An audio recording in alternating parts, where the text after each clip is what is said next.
Perkenalkan, saya Ferita Nadia Putri, NPT 11180037. Halo, perkenalkan nama saya Haruna Rasid dengan NPT 11180038. Perkenalkan, nama saya Anissa Suryani dari kelas Meteorologi 5B NPT 11180030.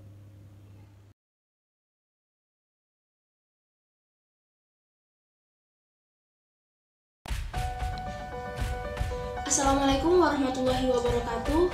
Halo teman-teman semua, bagaimana kabarnya? Semoga baik ya. Pada kesempatan kali ini kami akan membahas tentang manfaat satelit orbit geostasioner. Sebelumnya, apa sih satelit orbit geostasioner itu? Satelit orbit geostasioner disebut juga sebagai satelit orbit geosentrik, yang artinya satelit tersebut berada pada tepat di atas ekuator atau lintang 0 derajat. Dari permukaan bumi, objek yang berada di orbit geostasioner akan tampak diam di angkasa. Hal ini karena periode objek tersebut sama dengan periode rotasi bumi.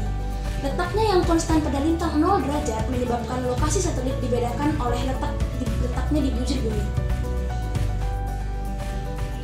Kemudian, satelit mengorbit pada ketinggian 36.000 km dengan laju edar 11.000 km per jam dan frekuensi periode perputaran adalah sebanyak 24 jam atau 1 hari untuk satu putaran. Metode pengukuran satelit geostasioner adalah secara aktual atau real time, yang artinya satelit ini mampu secara langsung mengirim gambar ke perangkat penerima sesaat setelah pengambilan gambar pada objek di bumi. Karena kemampuan inilah, satelit jenis ini dimanfaatkan untuk memantau keadaan cuaca. Kinerja pada satelit dapat terganggu oleh adanya sun-out gates. Sun-out gates adalah periode di mana matahari berada tepat di atas ekuator, di mana pada saat hal itu terjadi, matahari akan menyebarkan panas secara berlebihan ke arah satelit. Dampaknya adalah satelit akan mengirimkan suara gaduh atau noise ke perangkat penerima yang ada di bumi. Baiklah, kita akan masuk ke materi yang kedua, yaitu membahas tentang karakteristik umum serta kelebihan dan kekurangan dari satelit geostasioner. Di sini kami telah merangkum setidaknya ada 8 karakteristik umum dari satelit geostasioner, yaitu yang pertama, satelit bisa melihat siklus harian, siang dan malam yang terjadi di permukaan bumi secara terus-menerus karena satelit geostasioner bisa melingkupi hampir separuh bola bumi. Yang kedua, posisi satelit geostasioner yang cenderung tetap merupakan langkah yang baik dalam pencitraan jangka panjang dan untuk pengukuran yang berulang, karena memungkinkan untuk mendapatkan citra dan data cuaca. Yang ketiga, sensor satelit geostasioner memiliki waktu tinggal yang panjang, sehingga dapat membantu untuk memfokuskan dan mendapatkan sinyal-sinyal yang lemah. Dengan demikian, satelit geostasioner memiliki rentang sinyal yang lebih luas, sehingga dapat diterapkan untuk berbagai kegiatan komunikasi. Yang keempat, yaitu waktu kejadian yang terdeteksi oleh satelit geostasioner yang diperoleh dengan akurasi yang sangat baik. Yang kelima, karakteristik umum dari satelit geostasioner adalah satelit geostasioner memiliki penguatan sinyal yang lebih baik, sehingga antena pengamat di bumi tidak harus bergerak lebih banyak dalam pelacakan posisi satelit. Yang keenam, pengarahan panel matahari secara sederhana, karena pergerakan yang lebih lambat dan variasi yang lebih relatif sedikit terhadap matahari daripada satelit yang lain yang orbitnya lebih rendah. Ketujuh, posisi satelit geostasioner yang berada di atas atmosfer bumi dapat menangani dan mendeteksi frekuensi yang tidak sesuai untuk komunikasi terestrial. Kedelapan atau yang terakhir, orbit satelit geostasioner yang sangat sistematis, sehingga pengukuran gangguan memungkinkan analisa yang mendalam dari efek gangguan. Nah, selanjutnya kita akan membahas mengenai kelebihan dan kekurangan dari satelit geostasioner. Pertama, kita membahas tentang kelebihan dari satelit geostasioner. Kelebihan itu ada 4. Yang pertama yaitu dengan beradanya satelit pada satu titik akan memberikan kemudahan pada perawatan satelit. Yang kedua, pelacakan posisi terhadap satelit yang mudah membuat antena pengamat di bumi tidak perlu bergerak lebih banyak. Ketiga, satelit geostasioner memiliki keunggulan dalam resolusi waktu. Maksudnya, citra yang diperoleh oleh satelit geostasioner adalah citra real time. Dengan begitu, kamera mengambil gambar, maka langsung akan ditampilkan. Ini memungkinkan untuk para forecaster untuk memonitor proses dari sistem cuaca yang besar, seperti fronts, hurricanes, dan storm. Arah dan kecepatan angin juga bisa diperkirakan berdasarkan monitor pergerakan awan. Yang keempat, kelebihan dari satelit geostasioner adalah hasil pengamatan dari satelit geostasioner untuk bidang meteorologi dan klimatologi yang cukup lengkap. Hal ini mencakup lokasi, intensitas dan pergerakan badai tropis, deteksi debu vulkanik, pergerakan awan, angin dan uap air, deteksi kabut dan awan rendah, analisa tipe awan, SST, LST, dan OLR, radiasi matahari dan pemantauan ozon total, kelembapan troposfer atas, estimasi presipitasi, dan yang terakhir, sounding suhu dan kelembapan.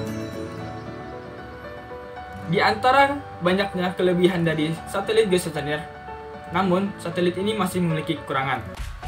Di antaranya adalah yang pertama, satelit geostasioner memiliki kekurangan dalam resolusi ruang. Maksudnya, area yang diamati dari satelit geostasioner ini terbatas hanya pada area tertentu. Selain itu, resolusi wilayahnya terlalu kasar karena letak satelit geostasioner yang tinggi. Oleh karena itu, satelit geostasioner lemah dalam pencitraan pada ruang yang sempit, tapi cocok untuk memonitor sistem cuaca besar. Yang kedua, kekurangan dari satelit geostasioner adalah pembatasan dan penentuan lokasi satelit geostasioner yang ditentukan oleh lembaga internasional yang menangani telekomunikasi, yaitu ITU atau International Telecommunication Union. Dibutuhkan lebih dari satu satelit untuk satu titik pengamat di bumi. Namun, semakin banyak satelit akan mengakibatkan berjejalnya satelit di atmosfer. Hal ini mengakibatkan interferensi dan sampah antariksa. Hal ini yang membuat adanya regulasi yang membatasi penggunaan satelit. Nah, sekian pembahasan dari karakteristik dan kelebihan serta keunggulan dari satelit geostasioner. Next ke pembahasan selanjutnya. Selanjutnya, saya akan membahas tentang pemanfaatan satelit orbit geostasioner atau geostationary satellite. Nah, pada mulanya itu, satelit orbit geostasioner ini dimanfaatkan sebagai sarana komunikasi, mengingat bahwa di wilayah Indonesia terbagi banyak pulau-pulau. Semakin bertambahnya waktu, berkembangnya zaman, maka pemanfaatan dalam penggunaan satelit orbit geostasioner ini dibuat semakin maju dan berkembang. Untuk pemanfaatan pertama, saya akan membahas tentang pemanfaatan di bidang komersial. Bidang komersial sangat membutuhkan pertukaran data secara global dengan cepat, murah, dan baik. Sehingga dengan adanya satelit geostasioner dapat membentuk sirkuit komunikasi yang memungkinkan terjadinya pertukaran data secara global dan cepat. Contohnya itu adalah internet. Internet dapat memberikan penyajian berita melalui web atau surat elektronik. Biasanya salah satu kita kenal dengan Gmail. Sampai saat ini satelit geostasioner beroperasi sebagai relay komunikasi itu dengan jumlah 140 satelit. Untuk pemanfaatan satelit orbit geostasioner yang kedua yaitu pemanfaatan di bidang ilmu pengetahuan, dan ini sangat berkaitan dengan apa yang sedang kita pelajari sekarang. Pengamatan permukaan bumi dari posisi satelit orbit geostasioner menghasilkan sudut pandang sebesar 17 derajat, dan semakin kecil jarak antara permukaan bumi dengan orbit satelit, maka citra yang dihasilkan semakin tinggi. Lalu, apa saja sih yang dihasilkan dari pengamatan satelit orbit geostasioner ini? Ada yang pertama itu citra awan, citra cuaca, citra es di kutub, kondisi tanah, dan masih banyak yang lainnya. Sehingga, pengamatan dari satelit orbit geostasioner ini memberikan pemahaman yang lebih tentang bumi, baik dari segi cuaca maupun segi mitigasi bencana gempa. Setelah mengetahui apa saja pemanfaatan dari satelit orbit geostasioner atau geostationary satellite, kami akan memberitahu beberapa contoh jenis satelit ini.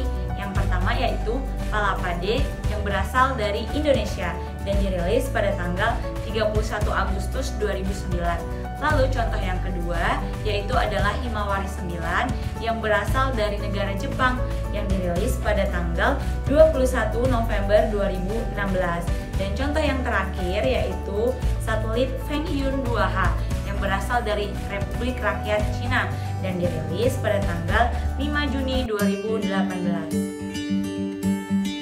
Terima kasih telah menyaksikan video ini. Semoga video ini dapat bermanfaat dan menambah pemahaman kita semua ya. Mohon maaf atas segala kekurangan dari video ini. Terima kasih sekali lagi kepada teman-teman yang telah menonton. Sampai bertemu lagi bersama kami di video yang selanjutnya.